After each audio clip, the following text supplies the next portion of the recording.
There is a peculiar threshold in human existence, a space where the tangible world fades and an ethereal darkness takes over.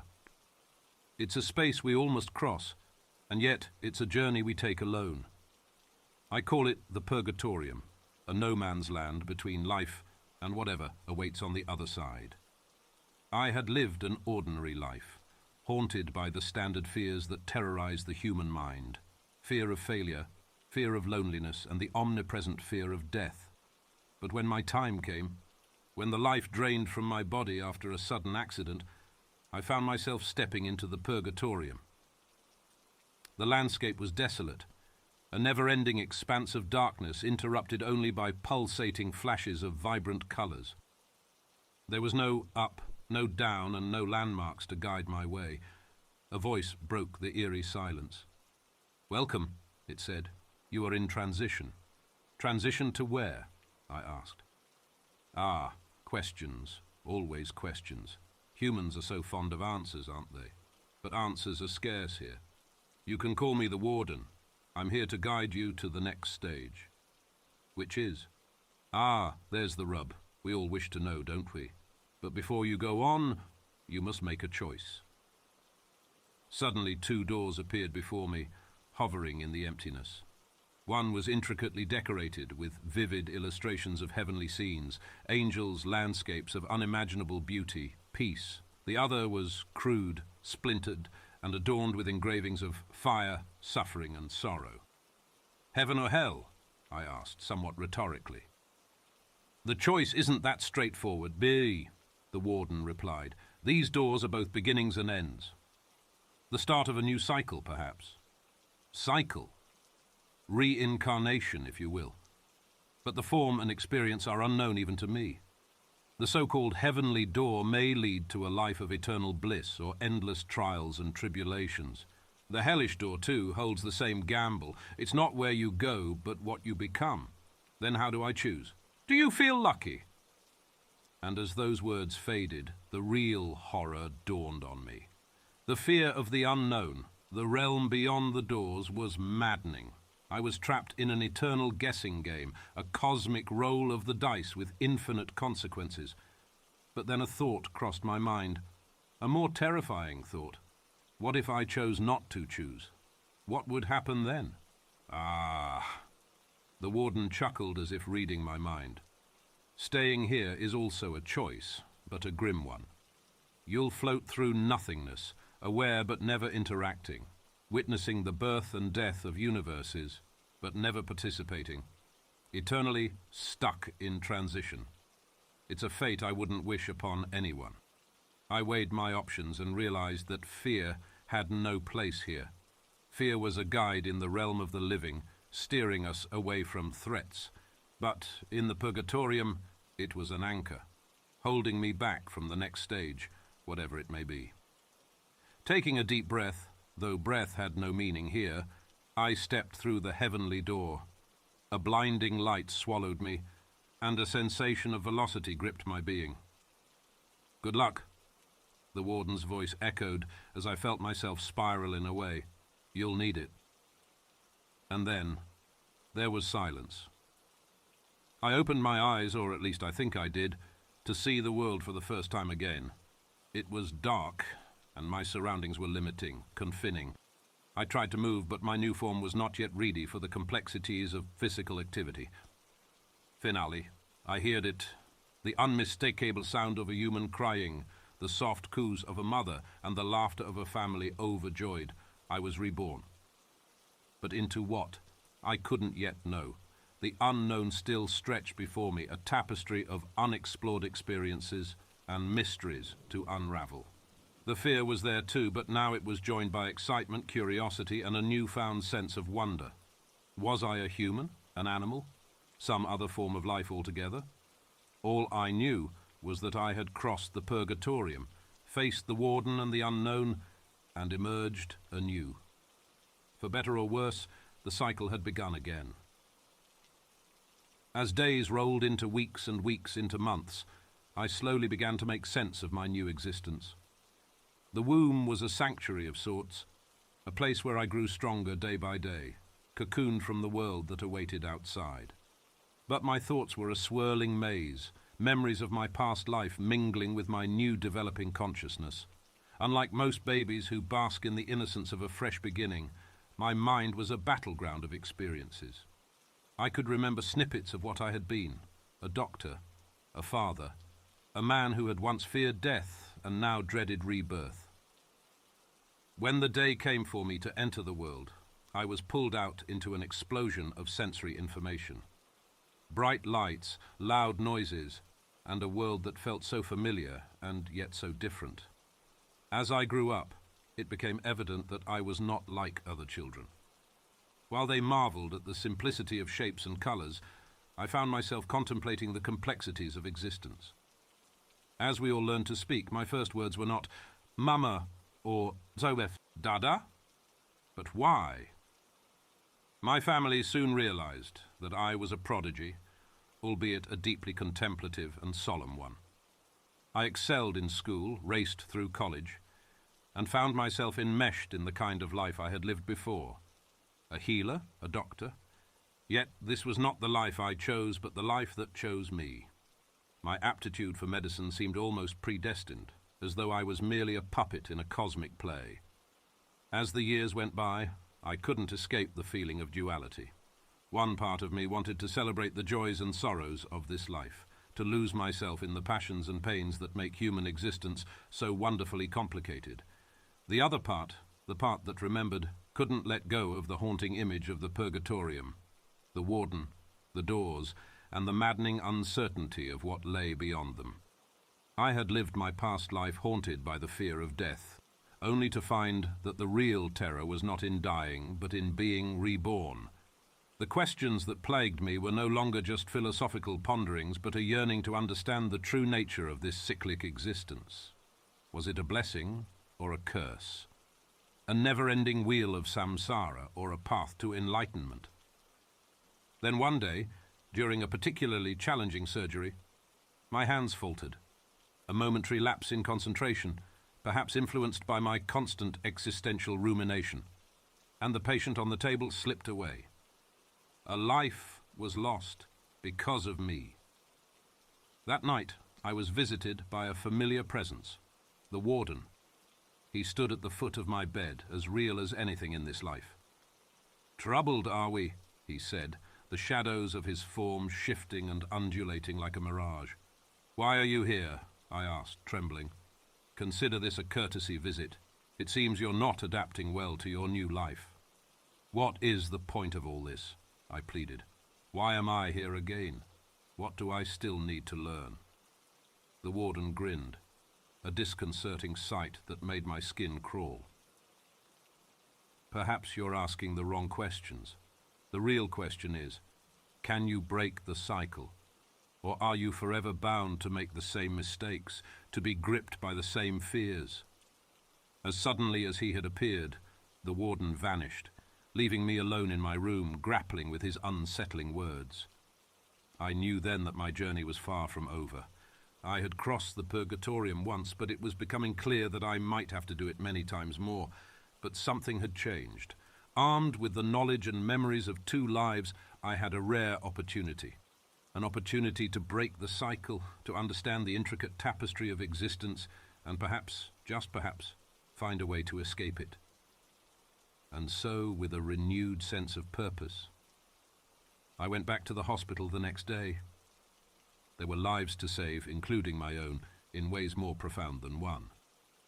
The warden's words echoed in my mind, a haunting yet motivating refrain. Can you break the cycle? I didn't know, but for the first time in 2 lifetimes I was eager to find out. And so the story continues. A tale not just of one life, but of countless lives, each woven into the complex fabric of existence, each a step on the path toward an understanding that seems always just out of reach. Brian drove aimlessly for a while, his mind a racing torrent of thoughts he couldn't fully grasp. His hands trembled slightly on the wheel, and he took deep, measured breaths to steady his nerves. A sense of deep dread had enveloped him. It was the uncanny feeling you get when reality shifts ever so slightly to the left, leaving you disoriented and suspicious of everything around you. Finally, he pulled into a 24-hour diner parking lot.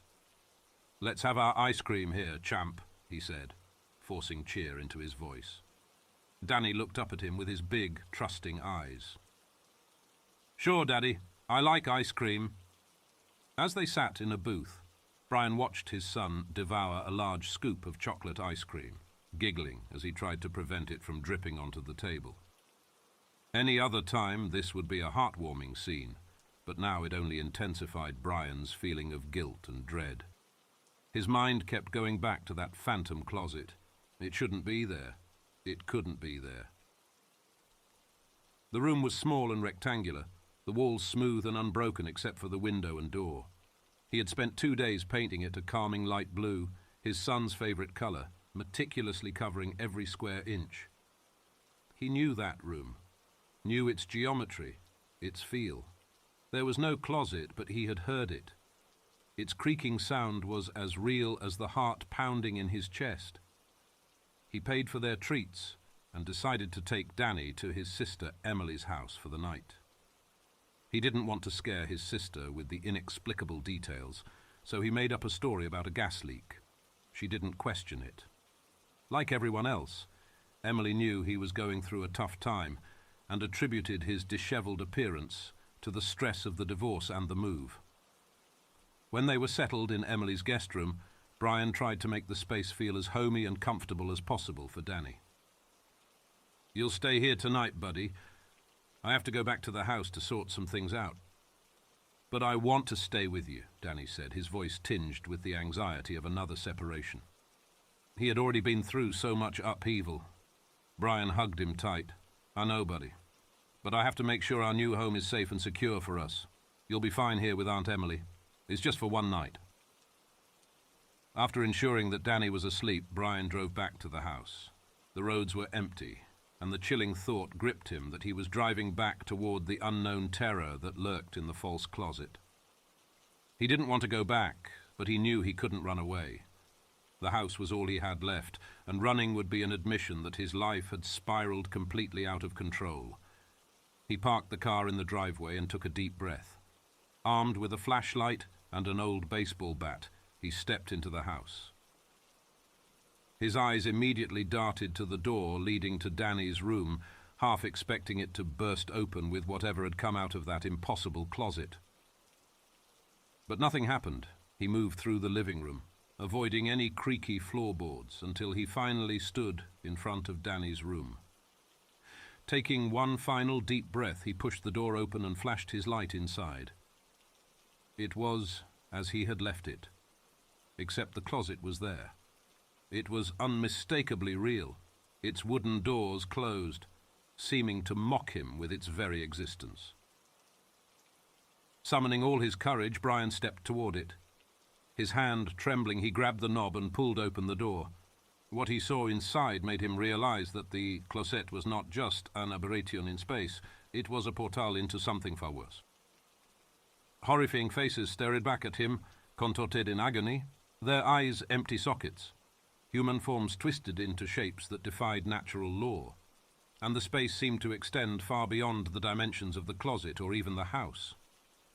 It was as if he was staring into a world of eternal torment, a realm of pure horror. And then it spoke. "You can close the door, but you can't close the gateway. We've been waiting for you, Brian. We've been waiting for Danny." Brian slammed the door shut and stumbled backward, almost falling. His mind was shattered, trying to comprehend what he had just seen, heard. The terror was far beyond anything he had ever imagined. The insidious voice was right about one thing. The gateway was open, and Brian knew he would have to do whatever it took to close it. But how? Brian raced back to his sister Emily's house. His mind was filled with a million questions, but one overriding thought drowned out the rest. He had to get Danny as far away from that house as possible. However, when he reached Emily's doorstep, he hesitated. Could he really drag more people into this? He thought about Emily's laughter, her jokes, and the normal life she led. Could he really shatter her world the way his had been shattered? His phone buzzed, jolting him out of his thoughts. An unknown number displayed on the screen. Brian answered hesitantly.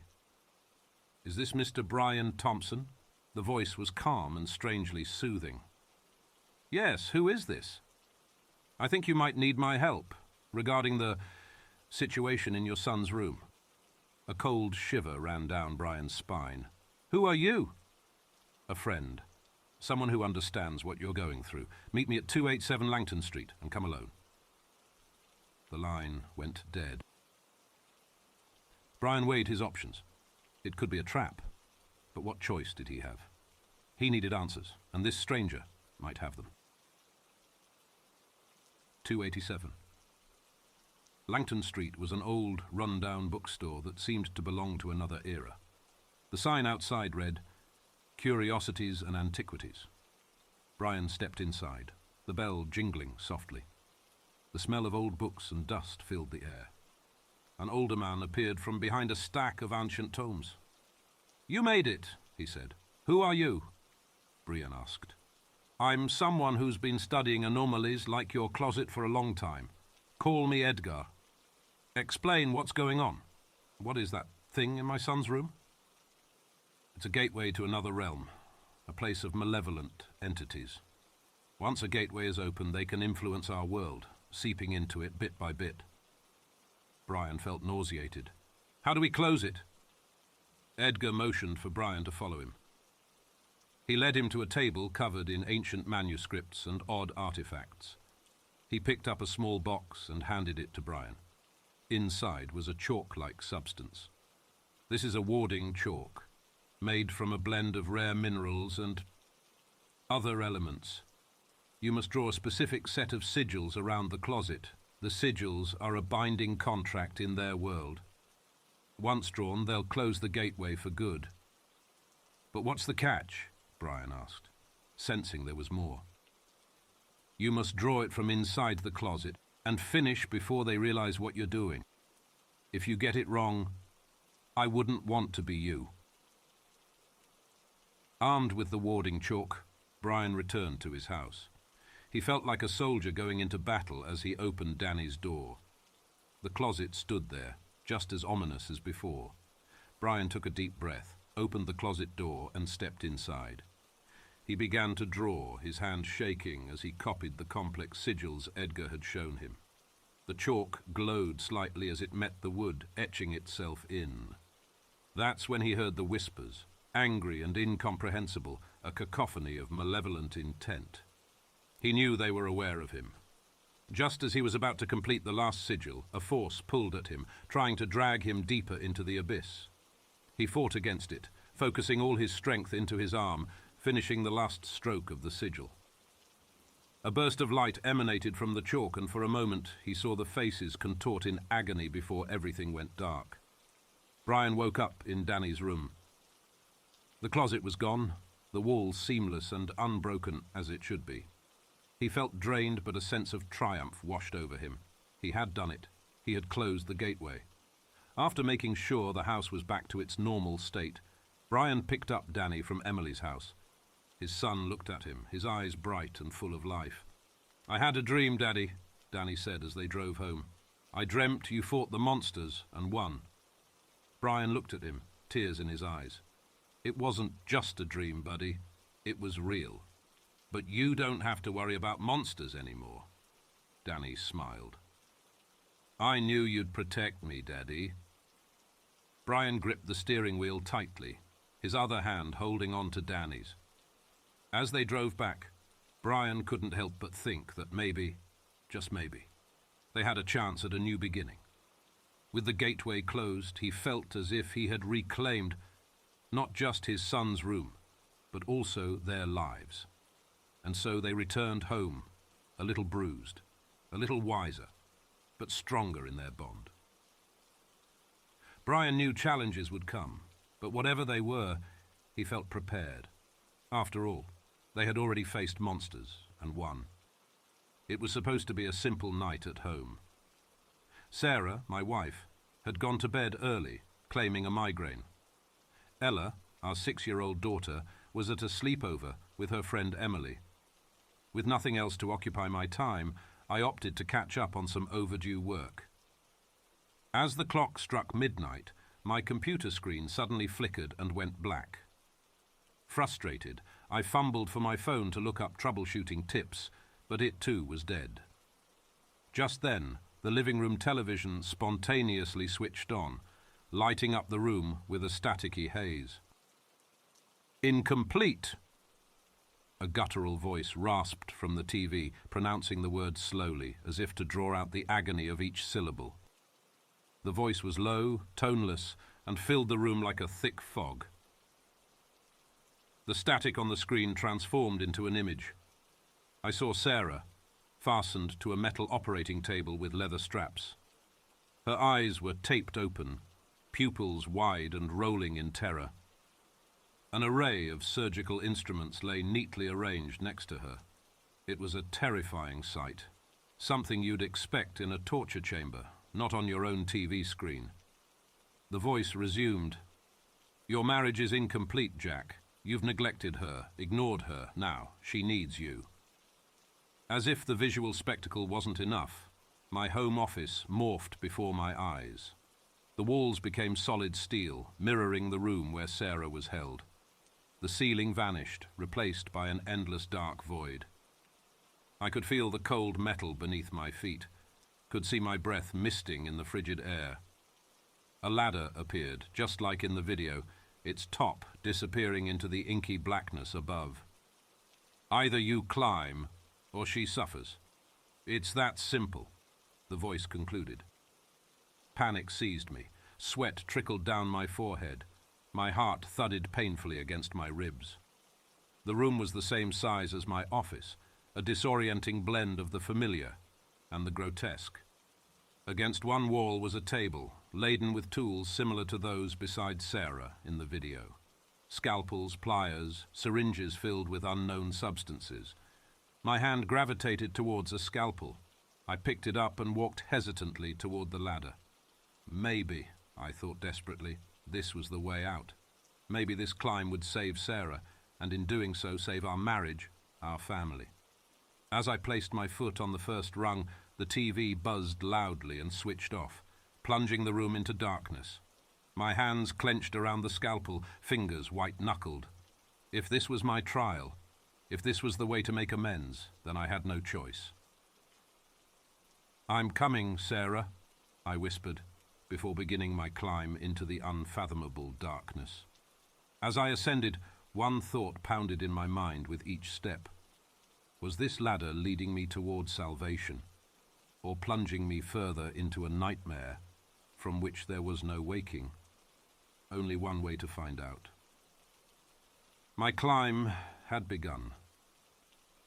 The first few steps were the hardest, my legs wobbly and my heart beating like a drum. But as I went higher, I found myself surrendering to the rhythm of the climb. The fear started to ebb away, replaced by a newfound sense of purpose. I had to reach the top. I had to save Sarah. I lost track of time. My mind began to wander. I thought about our wedding day, a moment that now felt like a lifetime ago.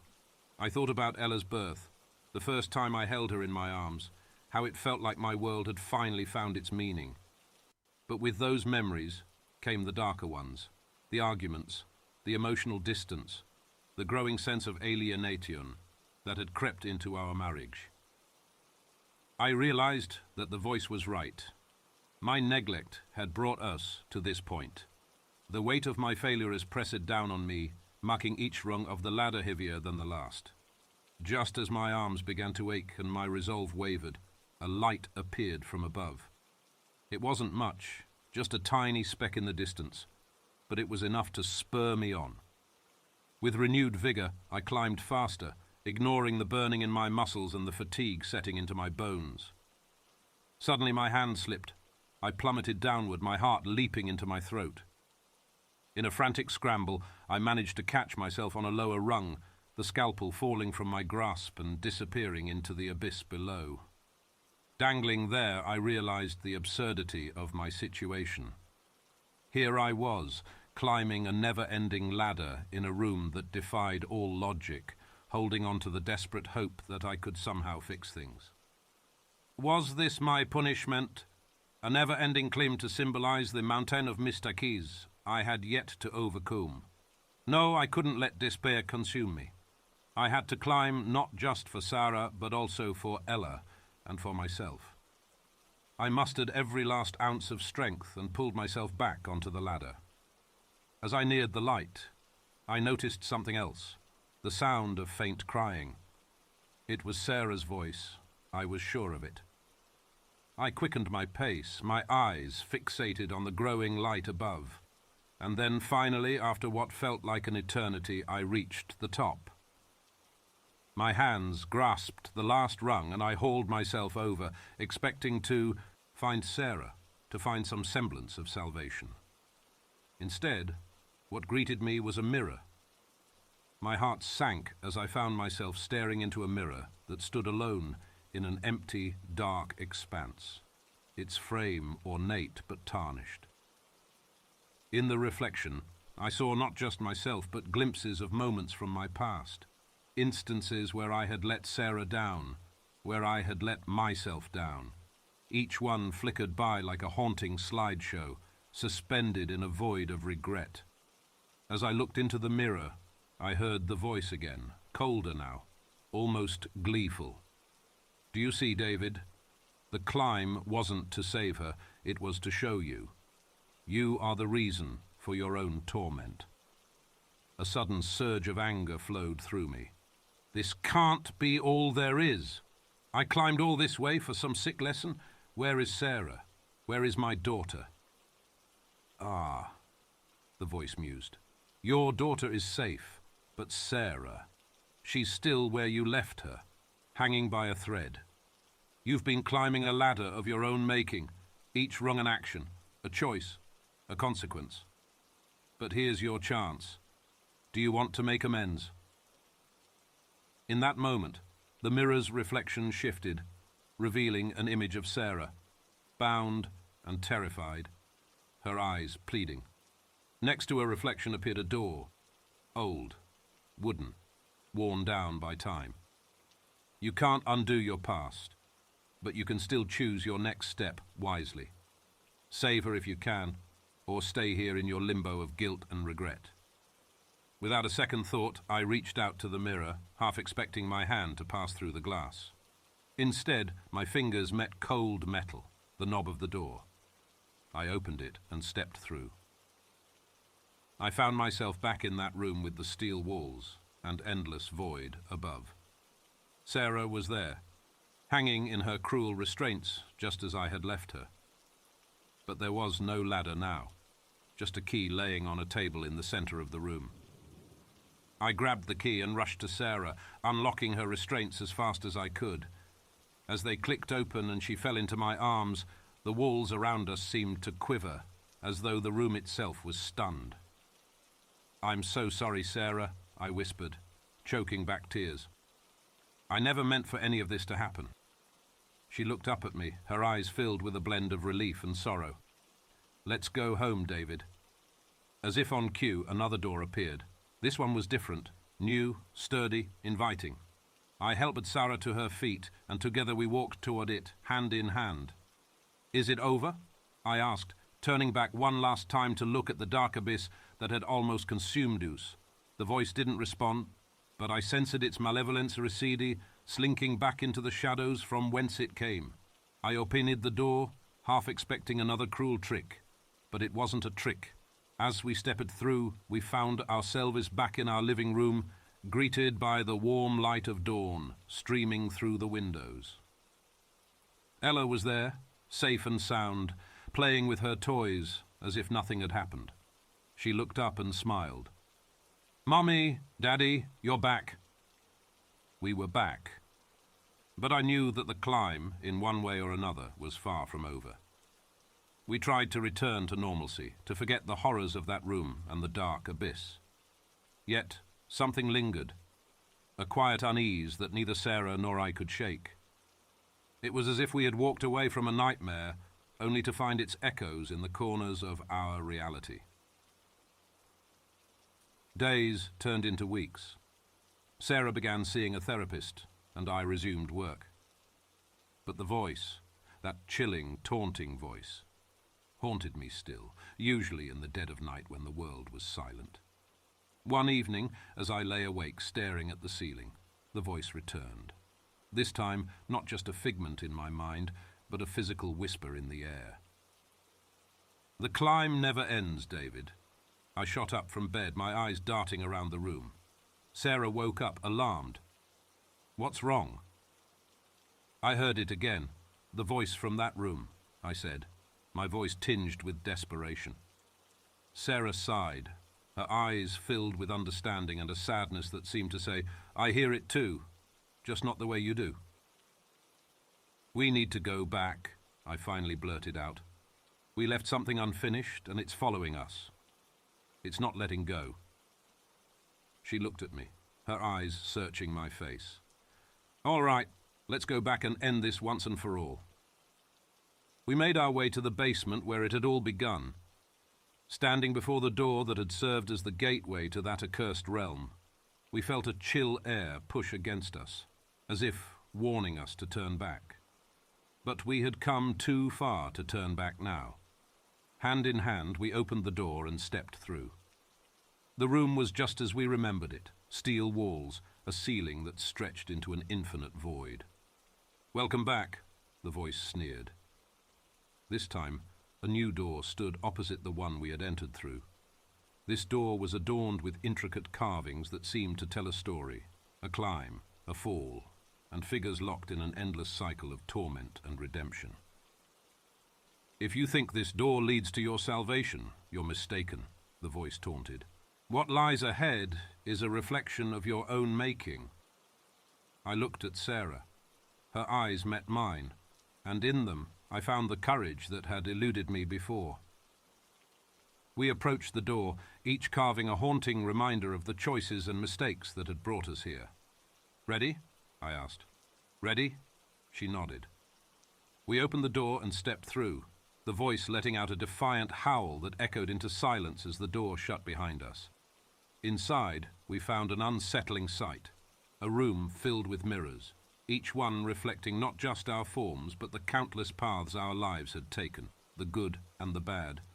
And there, in the center of the room, stood a single, unblemished mirror. This mirror reflected only the present, just Sarah and me, standing together, facing whatever came next as one. "Do you understand now?" the voice murmured, softer this time, almost respectful. "You are here, bound by choices and consequences, but also by love and redemption. The climb is yours, and yours alone, to continue or abandon." I took Sarah's hand, our reflections merging into a single, stronger image in the center mirror. "Then we continue, and let's do it together." As we spoke, the room quivered, the mirrors clouding over and then clearing to show not myriad reflections, but a single unified path leading back to our world, back to Ella, back to life. The voice sighed, its tone tinged with what might have been regret or perhaps reluctantly, respect. "Very well, your climb continues." Hand in hand we stepped back into our world, knowing that whatever challenges lay ahead, we would face them together. And so, the climb went on. Life picked up its familiar pace, yet something fundamental had shifted. We were aware now, more than ever, that the climb of life was unending, marked not just by challenges, but also by fleeting moments of joy and connection. Ella grew older, her innocent laughter filling our home, a constant reminder that some climbs are worth every struggle. It was on a particularly ordinary day that we received a package, a small, unmarked box left on our doorstep. Inside was a simple photograph of the three of us, taken on a day when we had felt particularly blessed. Flipping it over, a handwritten note said, "Every climb needs a vista. Enjoy yours." Whether the note was a final word from the voice or a random act, we couldn't say, but it reminded us that life's struggles are punctuated by moments of beauty, clarity, and love. As years passed, Ella asked us about how we met, how we conquered life's adversities. and about the scars that seemed to fade but never disappear. We told her stories, some true and others half-imagined, but always with a central theme. Life is a climb, sometimes steep and unyielding, but also offering vistas that make the struggle worthwhile. We grew old, and as our physical strength waned, our love and unity seemed to take on a force of their own. And when the time came, as it does for all, when one of us had to say goodbye, the other was left not in despair, but in gratitude for a climb well shared. Even then, in that moment of ultimate loss, the voice returned for one last visit. It's never the end, only a new beginning. Are you ready for your next climb? With a glance at a family photo, one that now included grandchildren, the reply was a confident, "Ready." And so a new climb began, in a realm not constrained by physicality or time. For, as we had learned, the climb is both a journey and a destination, each step imbued with the love, struggles and triumphs of a life well lived. The end, or perhaps just another beginning.